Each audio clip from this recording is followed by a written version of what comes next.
So it's unfortunate that I gotta start the video off like this. I'm gonna try this concept where I start off with aggression first, and I'm gonna end it on love. So here we go.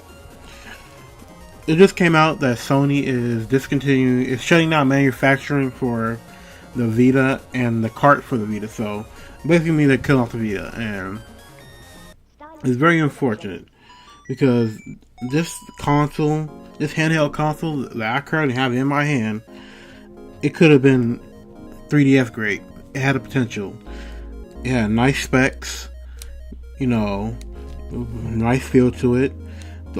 And it had a decent amount of games in asterisk Japan, and it could have been, if it left me wanting more. Like, it's unfortunate that it's coming off on this page. It was an all around great console that, it just really sucks. And let me tell you why. The fact that Sony just let it die, it's like, I can't really say they made it out of impulse, because they had a great success with the PSP. The PSP is undeniably had a great library. It did very well. And, it was safe to assume that around that time, the PS Vita would get the same treatment. Especially with the new upgraded hardware and the capability that it had. It just I can't say, it was a slow decline. That's what happened, And the first downfall of the Vita, and the first and foremost, was the memory cards. Like I said in many of my videos, Sony has this weird thing where they can feel like they have the Apple type of sense, and I call it that because companies like that, they can feel like they can slap a price on anything and people will buy it. There's no reason that a 64 gigabyte memory card should cost a whole grip of money. It shouldn't cost, a 4 gig shouldn't cost damn near like $30. Just for memory save? Are you serious? It's just wild. And the worst part about it is that they made it to where it only fits the Vita. So you can't just go out and buy a third-party card, not to my knowledge at least. And and of course they have mods and hacks to where you can use a regular 3DS card, but that's not even on the topic, because most casuals are probably not going to go about it like that. They just want to just pop it in and start playing, and it just fucking sucks. Now, another thing that kind of destroyed, kind of led to his downfall, that the games, and I said in the beginning of the video that Japan had a great library of games, because Sony is Japan, for the most part, Japan plays company, so of course their library is going to be nice. In fact, it did very well over there. But as for the Americans, North American side, it just flopped. The price, they had to do price cut after price cut after price cut, and also not even mention the fact that they came out with the PS TV. Now, we're gonna get to that a little bit later.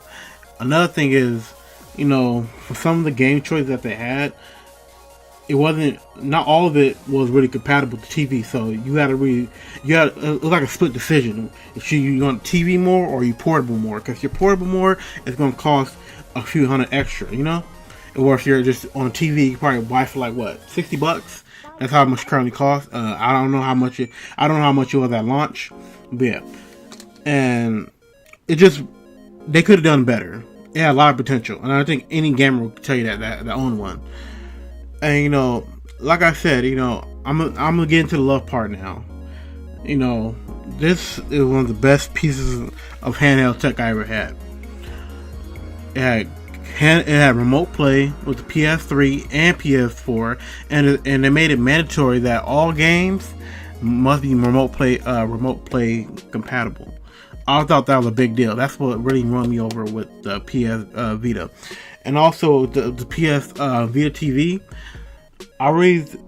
That was great too, because there's some handheld games I really think that can go on TV, and how I can just bounce back between TV and the PS Vita. That's pretty dope too.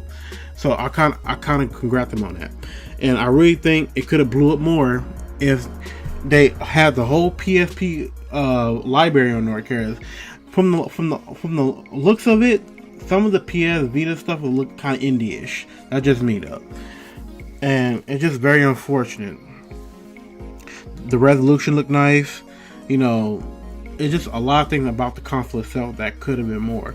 You know, you could play PS1 games. I just said in my last video, you want to talk about backwards compatibility. It was pretty nice playing a PS1 game on your handheld. That's pretty fucking dope. You know, I really liked that. Like, a lot of people don't know how integrated Sony did it. But it is really puzzling to me why they integrated it into their Sony PlayStation ecosystem and did not go fully the way. You know, why didn't you go the full way? You know, that's just my thing. Cause you know, if anything, it'll tell you, hey, push it harder. You know, just like how I said before that. I really think the VR thing it's probably gonna end up like the PS Vita. You know, it's gonna have its highs and lows, but you know, will it be supported in the end? We have to find that out. You know, there was a VR trend, and let's say the trend is dying. Cause you know, again, price. You know, a lot of people don't have money like that just to be splurging on shit on peripherals. So that's just getting off topic though. The PS Vita, in short, it was a great system, and it's sad that Sony also said it doesn't have further plans to follow up on it. So I guess they gonna, for the meanwhile, until they need to see another cash grab or, you know, PS5, start fresh from there. I don't know. But yeah, that's just my thoughts on it. Hopefully you guys can let me know in the comments below what you guys think of this. It's very disheartening, and I really encourage you guys to go check it out. And, you know, I'm probably gonna slide this in there. Also, depending on how fresh you get the PS Vita, it has some good modding capabilities. But yeah, let me know in the comments below what you think. Are you sad? Are you happy? How you tried it? And that'll be all.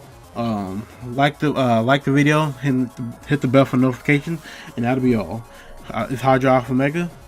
Have a good day. Goodbye.